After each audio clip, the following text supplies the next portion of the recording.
Yeah, so we are excited to have John Downey with us today. We are sorry that he cannot be right here with us. I don't have a formal bio for him.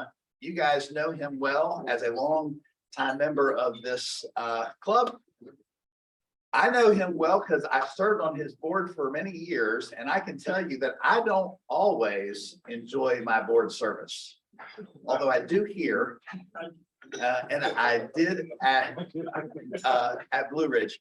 I asked him to if he would be willing to do this today, because I feel like we forget that that Blue Ridge Community College is here. Blue Ridge Community College does such fantastic work in our community, not just for students and providing a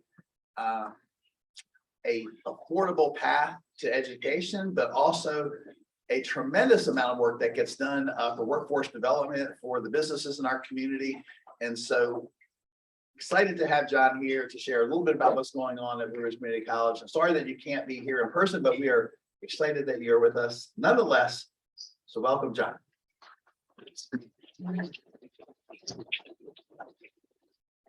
All right, everybody. Thanks for the opportunity to be here. I know you all love my infectious personality, but I didn't think you'd appreciate me bringing infectious COVID to you. I tested positive on Saturday, so I didn't want to take the risk. Only 3 days into it, so I decided, and thanks to Andy Van Hook for being able to set me up this way. But for a while, I've wanted to talk to the club about this topic of workforce trends, especially in regard to how difficult it is to find workers today.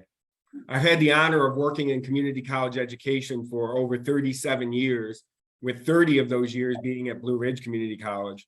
And I can't recall a time like we're living in now when it comes to workforce trends and the fact that so many employers tell me that they can't find good people to hire.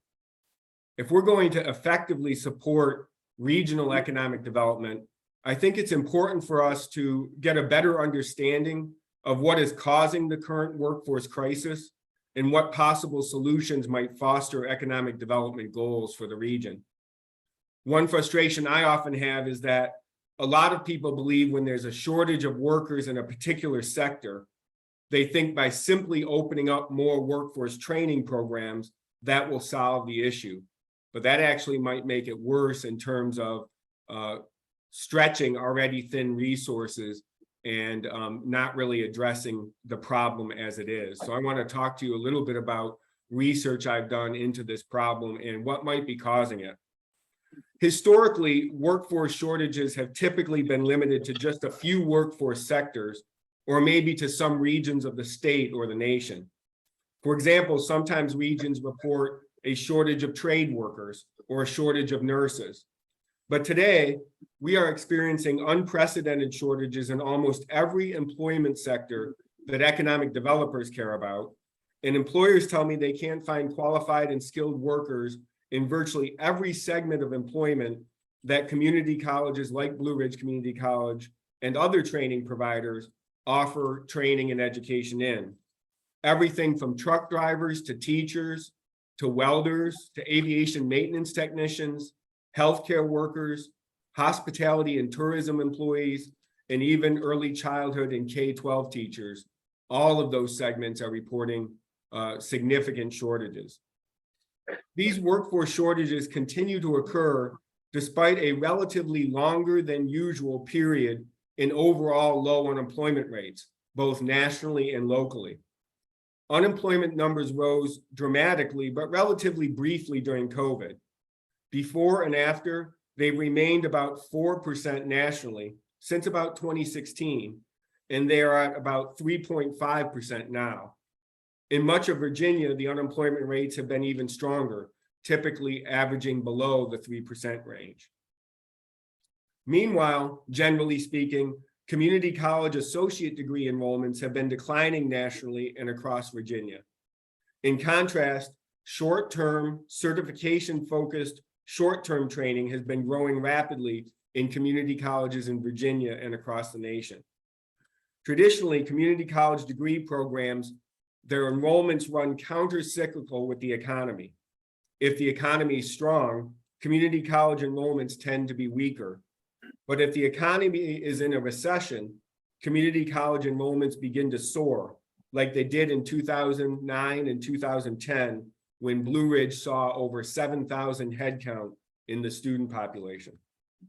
However, in the current economy, fewer working class people have been choosing to go to college at all, and national community college enrollments have declined in double-digit percentages during the last decade, a trend made worse during COVID. More recently, we are seeing some encouraging rebounding in the sector, and Blue Ridge is up about 10% for the fall, so we're encouraged about that. But given all these data, I began to wonder about the root causes of our workforce challenges. In particular, I was perplexed that if our state unemployment rate is so typically low, why have employers been having such problems attracting workers in virtually all segments of the economy? And why are community colleges seeing declining enrollments in associate degree programs that train for high-paying professions where there's such a need for qualified workers? In my research, I came across a publication by MC called The Demographic Drought. There is now a second follow-up publication of that original report. This was the first publication I have seen that attempts to provide a comprehensive explanation for the workforce shortages we have been facing. Subsequently, I've seen similar research available from SIR, the Southeastern Institute of Research out of Richmond. The research I'm reading about predicts a severe shortage of workers in the coming decades, but also describes many of the reasons for the current labor shortages. We appear to be facing a persistent dearth of talented people who are both able and willing to work. Today, I would like to talk briefly about some of the reasons for the decline in workforce-ready employees, and then describe some of the ways that community colleges like Blue Ridge Community College are working with other community partners to address these challenges. First, I mentioned the unemployment rate earlier, but there is actually a better measure of the decline in eligible workers called the labor market participation rate.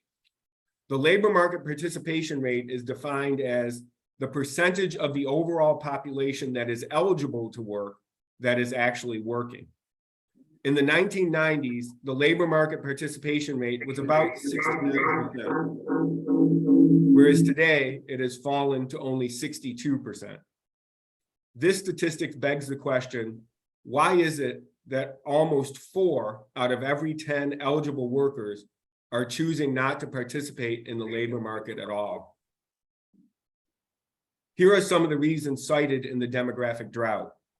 First, baby boomers are now retiring at record rates, a phenomenon that we expected to occur eventually, but which was accelerated by the pandemic. Second, many other baby boomers are relatively wealthy compared to previous generations. In fact, financial experts are predicting the greatest transfer of wealth from one generation to another in the history in the coming decades.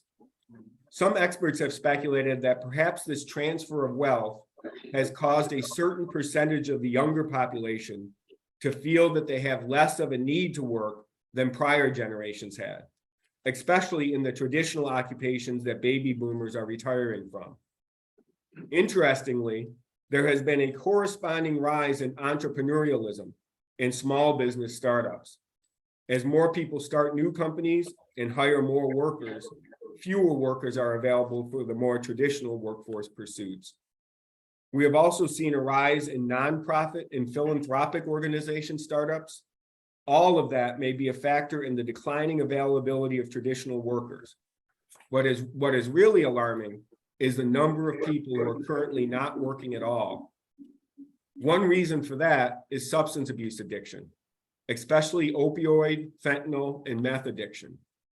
In 2015 alone, according to the report, substance abuse was estimated to account for almost 860,000 fewer men working, a number that explains 40% of the decline in the labor market participation rate since 1999.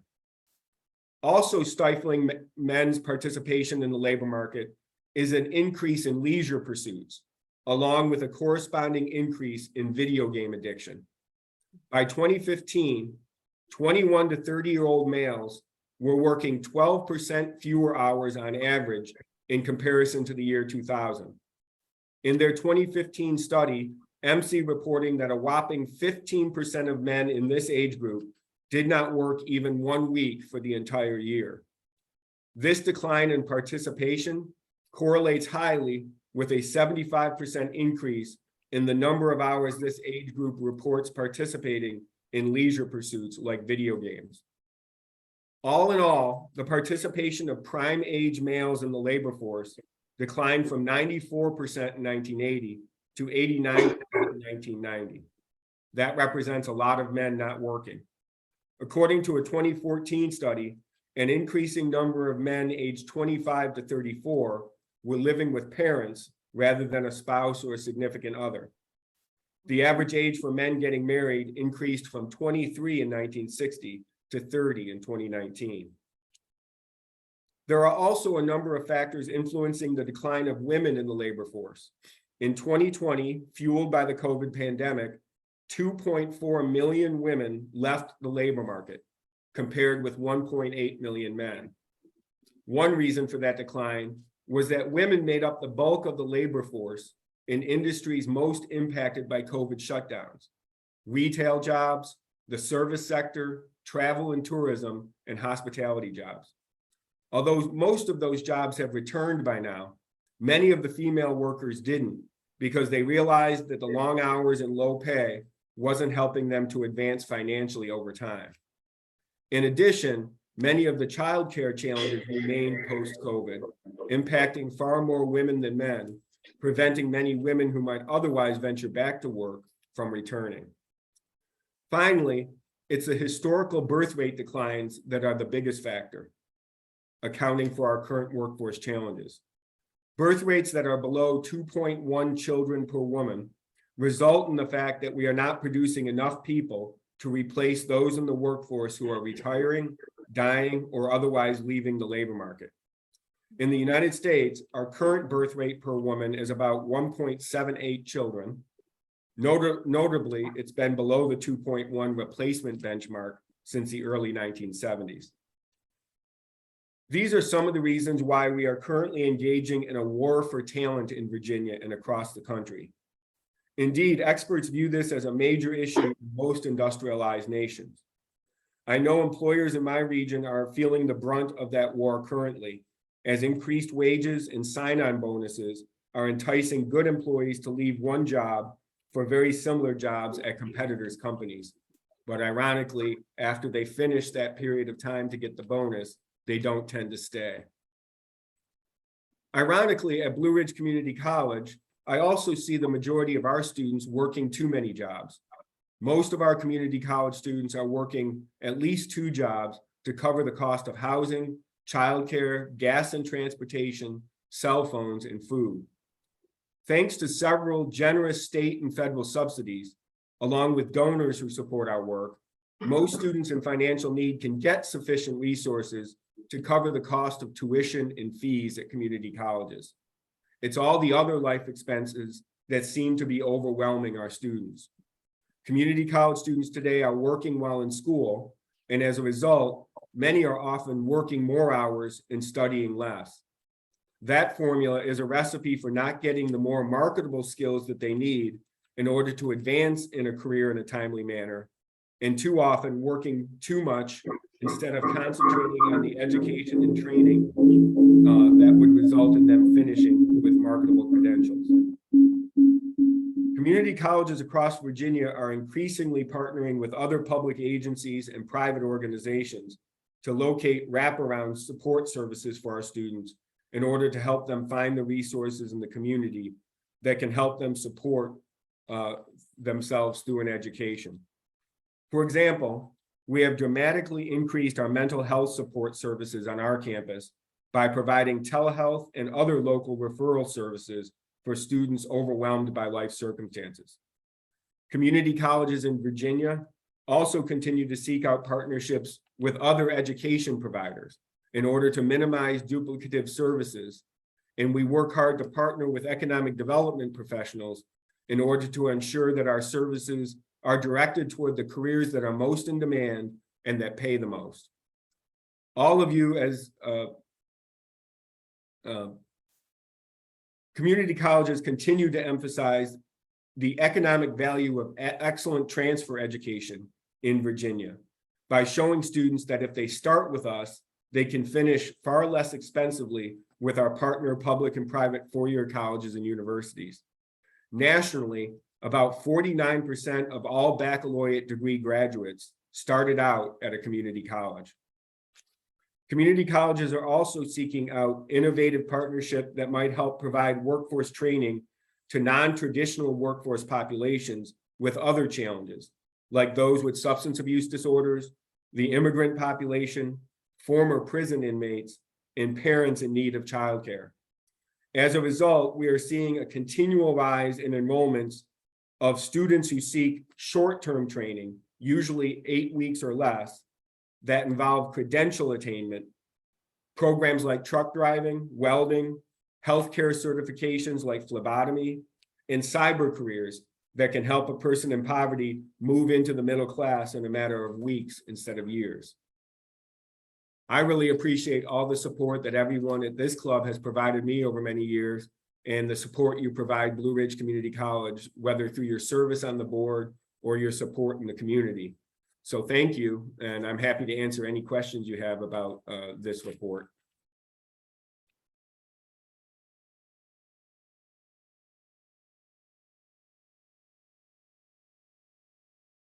Is our support system has grown so much that certain groups of people don't feel like they have to work anymore. Does that come up in your research?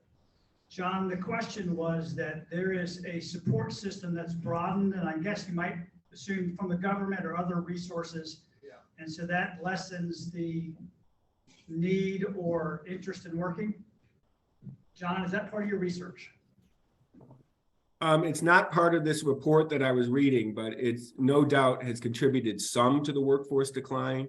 But now that some of those benefits has ended, you would think that there would be a corresponding surge in available employees. And although there has been some relief over the past year, employers are still telling me they're really having a tough time finding skilled workers. Steve.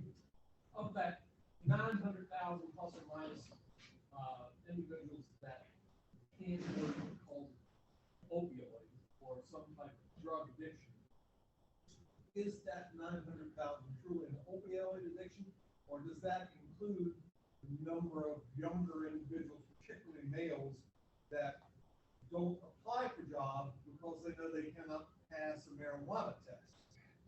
So John, that question, so we had the statistic of the people that left the workforce because their opioid addictions or others.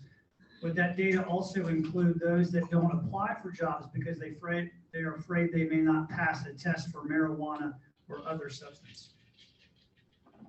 Yeah, as far as I know, it's a statistic that represents the actual number of men that have left the workforce as a result of reporting substance abuse addiction of some kind.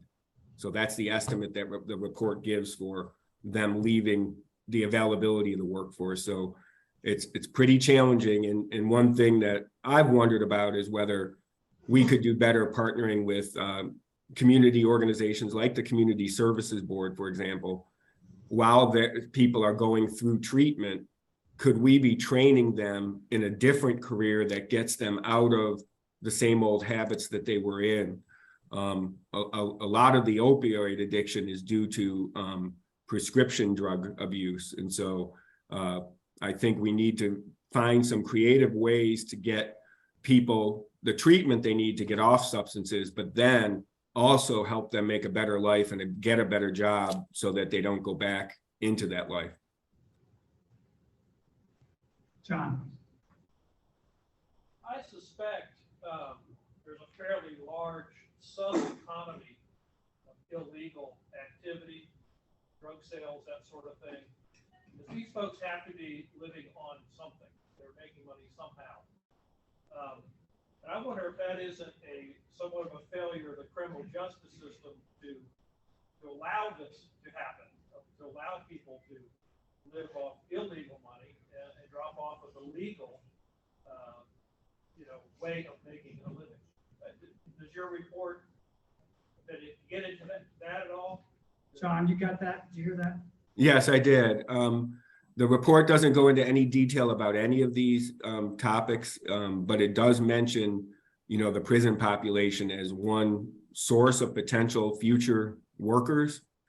It's awfully tough, especially in traditional manufacturing, in nursing, to really hire somebody with a record and trust that they'll work in these jobs where we depend on them not to, we depend on them to be honest and have integrity. So it is a concern, and I think the concern is, as we help the Criminal Justice Training Center catch the people responsible, how do we take the people and also train them for a better life so that that underground economy doesn't continue to flourish?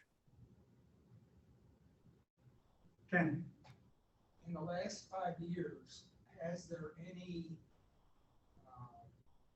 need grown out of the current situations in the labor market where Blue Ridge Community College has needed to change to provide training for job opportunities that are out there? John, did you get most of that? No, I didn't get that one. Yeah, so the idea is, generally speaking, how has Blue Ridge Community College and other organizations like that had to adapt over the past 5 years to meet the needs that you're seeing? So one of the biggest changes is the huge increase in short-term training that we've started and that the state has started funding. So any program that leads to a workforce sanctioned credential is now funded by the state. And those programs have increased dramatically, everything from entry-level manufacturing jobs to truck driving to welding. All of the healthcare programs that don't require a associate's degree or a bachelor's degree are all flourishing at Blue Ridge. In the meantime, I think those can get a person from poverty into the lower middle class, but the hope is that they would have the incentive to continue to advance their training and knowledge so that they could get a better job, like a registered nurse or running a trucking company or helping manage a trucking company. So what I see is just recently a little bit of a rebound in people interested in getting a better credential. But right now, employers are so desperate that they're hiring people that aren't trained at all and trying to train them themselves. But that's a recipe for a workforce that is really marginally trained. And so we really need to be working together with employers to make sure that the programs we're offering make sense for the community that we're in. And community colleges do a really good job with that, I think. But also that we're not producing graduates that really don't have jobs when they get out. I think that's one of the challenges in higher ed generally, is making sure that the programs we produce graduates in are effective in terms of helping people make a better life for themselves. Bryden, and then we'll go to Noah. John, thank you so much for this really fascinating presentation. This is the first time that I've heard that addiction to video games has been linked to workforce challenges. I'm wondering if you can say a little bit more about that. How are these folks supporting themselves, for example? And then the second part to that is, with the emerging market of esports in colleges and universities across the country, how will that affect workforce from your perspective? Boy, two great questions. I think with the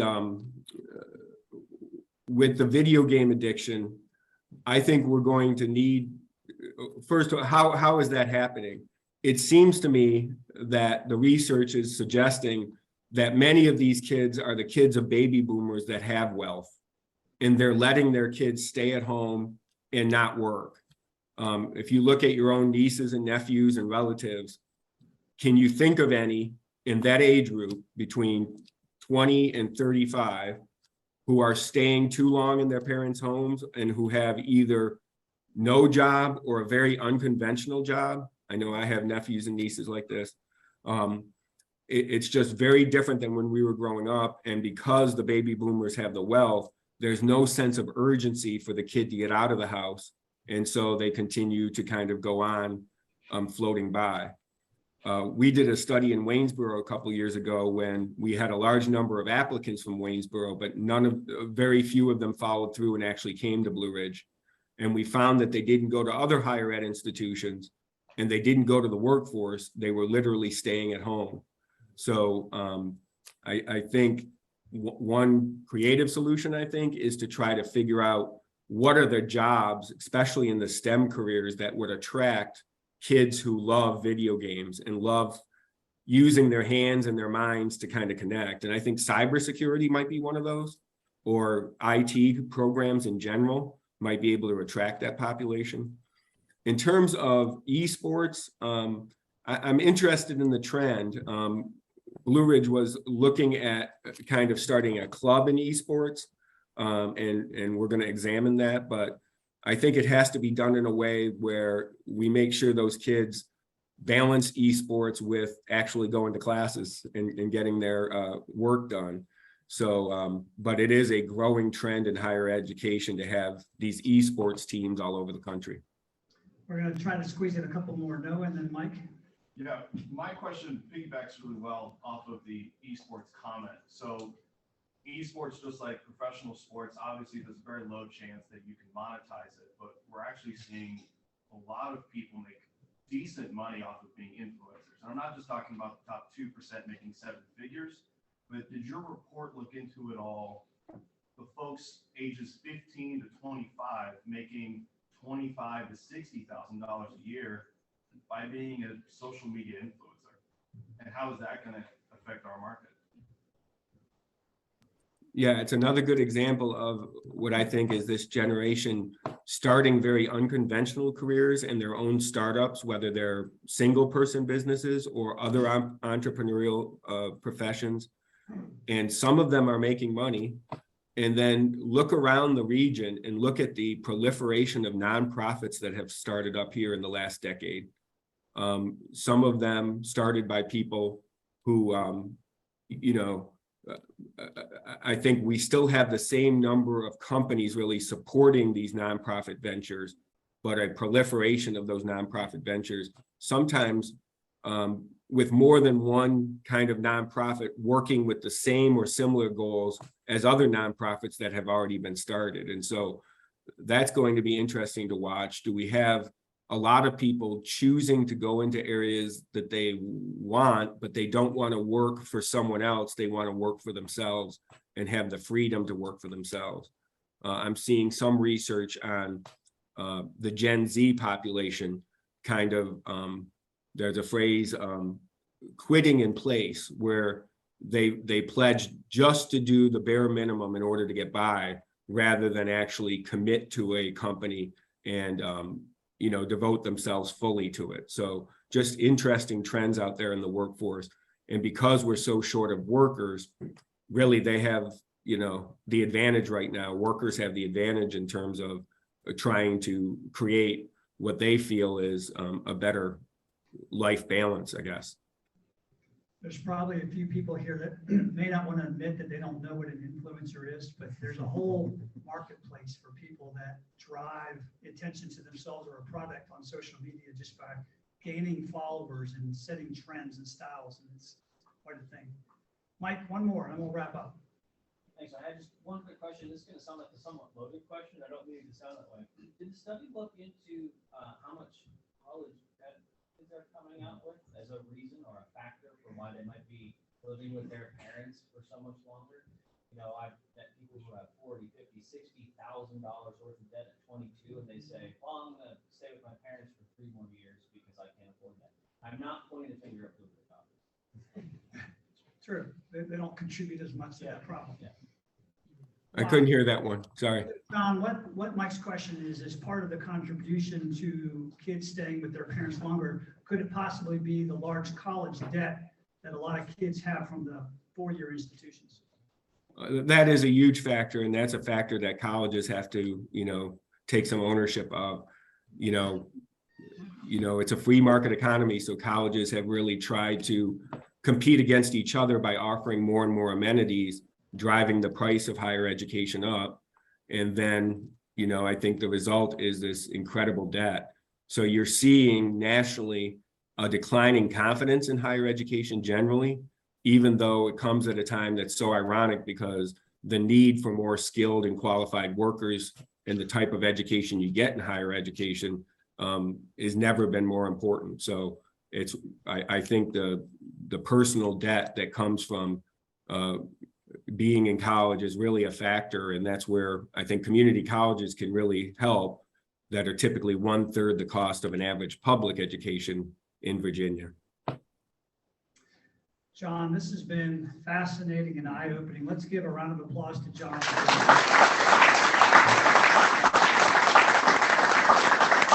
I wish I could have been there in person, and thank you all for listening, and hopefully I'll see you again pretty soon in a couple of weeks. It's really good to see you. And, it's one of those scary topics, but one we need to hear. But then I thought, you know what, maybe it's not scary. So I have a microphone.